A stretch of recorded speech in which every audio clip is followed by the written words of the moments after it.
Hello there, Qckslvrslash, and today JCF 150 is back along with Steven Seagal in the Tier 9 Premium US battleship, the Missouri. Now, this one's not bought in the shop or for doubloons. It is hard-earned free XP that will get you this beast. And the Missouri is one of the ships that I was praying would be in the game right away, kind of rather than the Iowa, but the Iowa was added because that was the class of ship. But to me, the Missouri is the one that I wanted.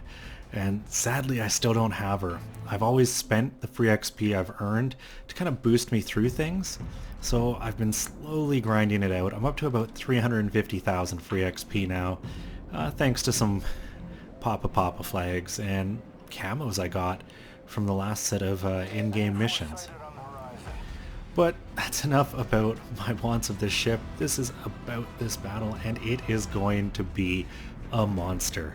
And, the Mighty Mo definitely earns her name throughout this fight.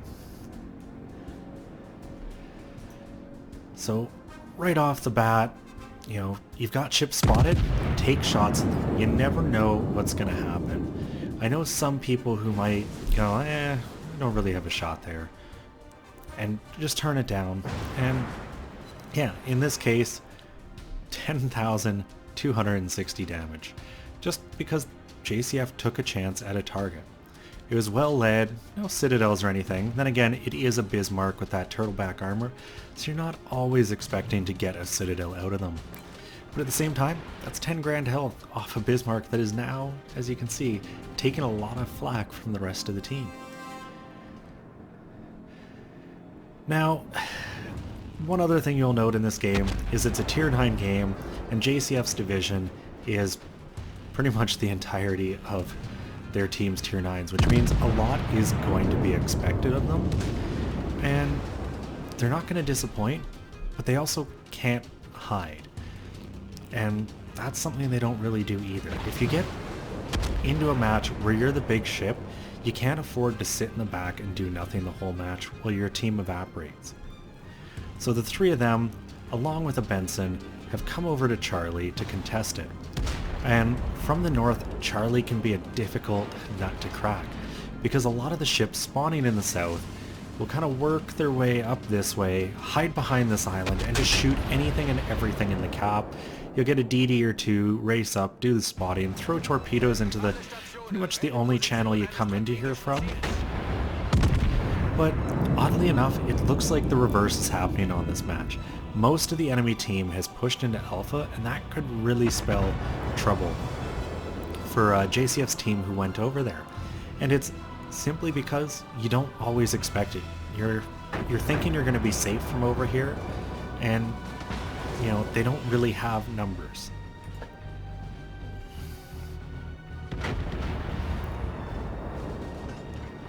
Now, I'm going to point out something JCF is always pretty much doing between shots, and that's looking around. He does it by zooming out, and I know a couple of you hate the zoom in and zoom out, think you should be holding right click, but you got to do what works for you. A nice, almost 15,000 damage hit, and then JCF kind of starts, pondering, where do I go next? You'll occasionally see him look behind him, check over where everyone else is, so he's not driving into allies, but also so he's not surprised. He looked at the North Carolina to see, maybe I've got a shot there. He didn't, so he went back, shot at the turrets. Unfortunately, just a little late on that shot and the reload. The front two turrets straight into a mountainside. But still 5,800 damage, and now he's got a pair of cruisers in front of him.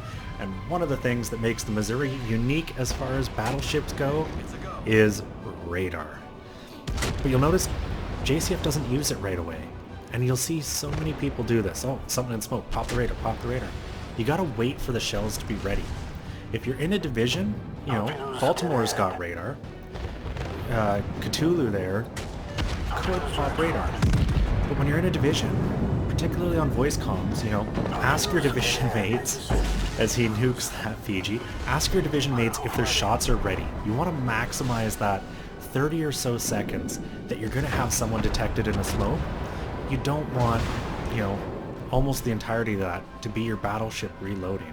And based on the timing there, I can pretty much guarantee you that is exactly what was going on.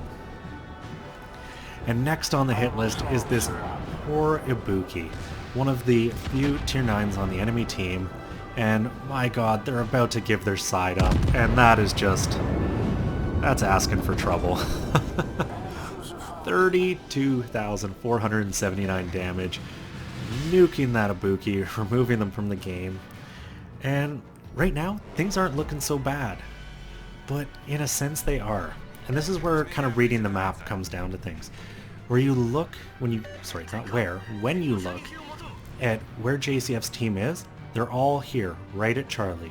The 2 destroyers, a battleship, and his platoon who's gone to the outside. Now they had targets to engage, they're not wasting their time over here, but the destroyers never got the cap. JCF and the cruisers had to sail through, out of fear of focus from some of the battleships. And it can get frustrating when destroyers don't take caps that they're near. So they're down on 2 cap points. They may only be down 2 ships, but based on the behavior of these 3 guys down here, pretty much guarantee you these battleships are going to be goners pretty quickly. And it's going to require a strong push out of here to fight back. And I like what JCF's division is doing. The 2 cruisers are kind of going to the north. There's more cover for them up here, and it allows them to potentially spot things that are going to be side on for JCF's gun, and vice versa. Things JCF spot may turn into him and give his cruisers shots at their side. So when you are playing in divisions, and I have a game that I'll be putting up tomorrow of my own, where we utilize splitting up as a division as a key tactic to win a game. And it certainly has its time and place. It's not something you should always do, but when the enemies are behaving a certain way, kind of grouping up like this, it may be the better way to go, because you're not going to outnumber them and push into them, so you might as well try to outflank them and get some easy shots. And just kind of like I predicted, 2 battleships off in the western edge of the map are goners. And here you're going to start to see kind of exactly what I was speaking about. There's the North Carolina pushing in at the group from JCF's team that were at sea, and eventually here he's going to expose his entire flank to JCF. And he's kind of got to do this, because you either do that or give your side to a couple high tier cruisers, and the DPM from a cruiser with properly selected ammo and target location is going to do damage, though definitely not the kind of alpha damage that JCF just did, landing his 4th Citadel of the match. He's already up to 113,000 damage. And sure, things are starting to look dire, but you can't kind of give up your strategy. And this time, a lot of that just comes down to being patient, you know your shots are going to come, and taking them when you have them. But I can guarantee you, one thing JCF is well aware of is this Fletcher here. The Fletcher probably thinks, the battleship's going to continue in a straight line over into this area. So JCF slows up, does a cut turn, gets behind the island, breaks contact from anything that can be spotting him, and, kind of forces a Fletcher to make a decision. Which way do you race around the island? Now the Fletcher's spotted, so it's not going to be a surprise which direction he chooses, and that's kind of the key here. You can see the Baltimore once again spotted. JCF lines the shot up. That is a nice tight grouping, and there's the kill. And the Fletcher still spotted. JCF knows 100%, yep, he's coming behind me. And just gets his speed up and prepares to dodge the torpedoes. In these kind of situations, if you get caught out, and say the Fletcher wasn't spotted and was waiting here to just torp his side, those are the times you die. But now that he knows where he is, he can come up in speed and get out from behind this island. Takes a shot at the Colorado there. solid 9,800 and picks up Confederate as the secondaries start working on this Fletcher. And unfortunately, JCF is about to run aground. And I really do believe part of this is responsibility of that Fletcher. He was in a big right-hand turn, so you kind of expect the torpedoes to be off that direction, so you have to double back. He pops his radar, fires a gun, but the secondaries finish them off. And I'm going to point out a second thing he just did there. He didn't fire all his guns. So often you'll see, particularly battleships, you know, it's one thing in a cruiser where your reload's a couple seconds, but when you're looking at a 30-second reload, do not waste all your guns shooting at a target that one gun can kill. You know, fire the one turret. Doesn't kill them, fire the next. Space those shots out, maximize your gunfire. Because had he fired all those at that Fletcher, you know, that 15 or 16,000 damage to the Colorado wouldn't have happened. And unfortunately, Colorado is going to get behind the island, so he quickly swaps over to the Tirpitz, firing those turrets off, and those are looking pretty good. 21,000 damage he picks up, and, you know, that Tirpitz is almost dead. Also going to point out something right now that I think somebody on their team kind of threw the game. That's their Iowa. Once again, top tier battleship, you need a lot out of him. And he's driven way up to the north. I pretty much guarantee you he's hunting for this battleship. He needed to be more engaged in the fight. The second you get that kill, he should have dove straight at Bravo. Instead, JCF's platoon mate, Porsche Racer, is in Bravo and actively capping it, which tells you another thing. The destroyer that was last spotted there definitely ain't there anymore. And fortunately, it gets detected. JCF starts turning, coming up in speed, kind of ready to dodge torpedoes, and it's always a tricky situation here. When do they fire the torpedoes?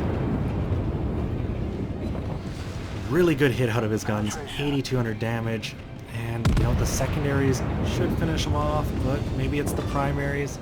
There's the Kraken, and unfortunately the Kagero held his torpedoes probably a little longer than expected, and JCF's gonna eat at least 2 of these, quite probably 3.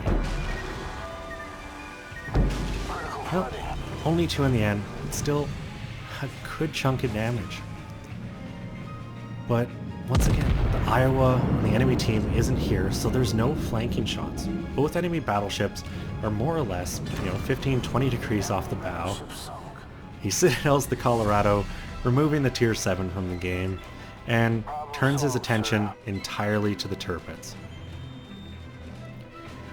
And once again, being smart about his angles, those shells come in about 25-30 degrees, the armor deflects it, and then he gets the rear gun on, he waits for the gun to hit, then he fires the main ones. He goes, okay, that wasn't the kill, I'll put more in the air.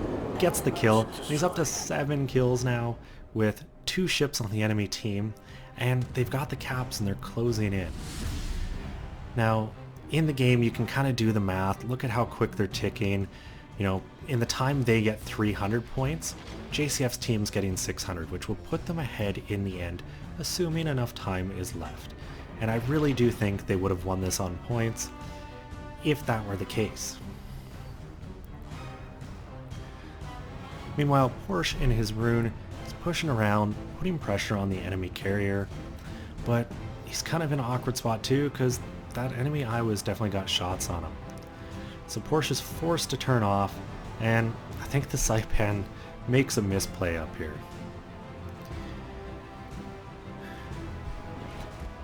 He's continuing to drive. I don't really know why or what his reasoning here is, because if he just stopped there, you know, Porsche is more than likely still spotted. And, you know, the Saipan should know he's safe and have a pretty obvious idea of where JCF is. Unfortunately, the volley misses, the Saipan gets away with it, but based on the positions of the ships And JCF wanting that damage in the kill, he turns in. And sometimes I'd criticize someone for a play like this. But the Saipan's a reasonably dangerous carrier, and his torpedo bombers are tier 9, which means they've got a bit better of a chance of closing in on a tier 9 battleship with the American AA. So he kind of does a big circle, gets all of his guns ready, and once again, the Saipan could have stopped there. He would have been safe, but I think he started focusing in, maybe panicked a little because he saw the game going down, and you know, JCF missed once, he's not missing twice. 20,250 damage brings that Saipan down to about half health. The friendly carriers going in for the bombing strike.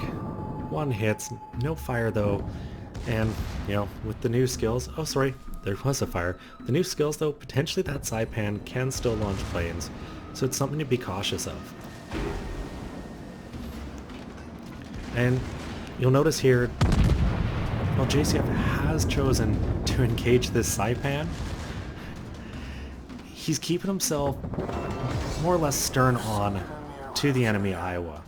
So even though he's spotted and the guy could have shots, he wasn't sitting, you know, perpendicular, baiting any big hits to his citadel. And that's an important thing to do.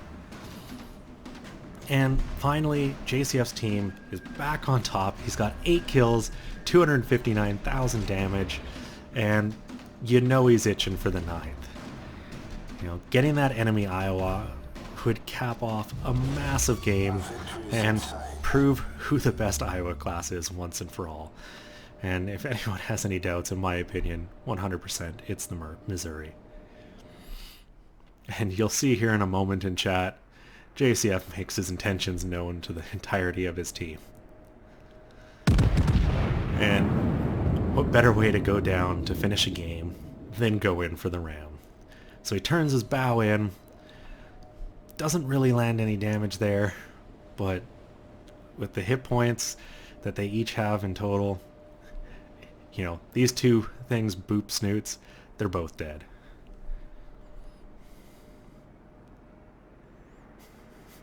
And there it is in the chat.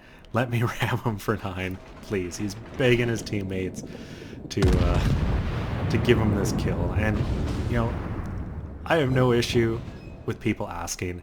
And in the situation, I'd probably be like, yeah, go for it. I can guarantee you Porsche probably said so, because they play in TeamSpeak and are going to be in each other's ears. But at the same time, there's a lot of gunfire coming for that rune. And there's going to be some bombers inbound too. So maybe Porsche goes, no, you can't have it. I want 3. Either way, looks like he's going to close enough. He takes a shot and gets one shot in. But what a view this is for the end of the game. I'm just going to remove the interface so we can see this up close and personal. Iowa on Missouri, both are dead. And what better way to end than a little Iowa on Missouri action. And what a game. 2,036,735 credits, almost 12,000 experience, 2 close quarter experts, Confederate, high caliber, Kraken, nearly a double Kraken, and devastating strike, 282,000 damage, and 9 kills. That's what boggles my mind, and that's the most I've ever seen in a replay that's been sent to me, outdoing the game of Jester 04 in his Kurfürst, and he beats him in the experience 3,499, 1 point shy of 3,500, with an absolute great game. And oddly enough, Porsche Racer 1 below still has a great game in his rune, but it's just overshadowed by the sheer amount of damage and XP that JCF got in his Missouri. And boy, do I want this ship. I might just click the button and make it happen, but I think I can resist. And one of the other really impressive things about this game is this isn't one of those, oh, something on, 100 hit points, I might as well kill that. If you look at all the kills, and sadly this is a screenshot so I can't roll through them, every one of these ships, he did major damage to. These were not mailed in at all. He worked for every single one of these kills, and the earnings screen shows that. Taking home a very impressive 1.86 million credits and 11,812 experience, and the same for his captain Steven Seagal, though I'm guessing Seagal's probably maxed out already, because with gameplay like this, you pretty much guess that JCF loves driving his Missouri, and with the new captain skills in place and ability to just dump free XP and unused captain XP onto other commanders, it's pretty easy to get a couple guys to 19. Anyways, JCF, thank you very much for sharing this one with me. It was an absolute blast to watch. Anyone else who has a great replay, feel free to send it to me, Qckslvrslash@gmail.com. If you enjoyed the video, consider subscribing to the channel or giving the video a thumbs up. Both really help out and keep me motivated. And as always, I'm Qckslvrslash, and I'll have another one for you guys tomorrow.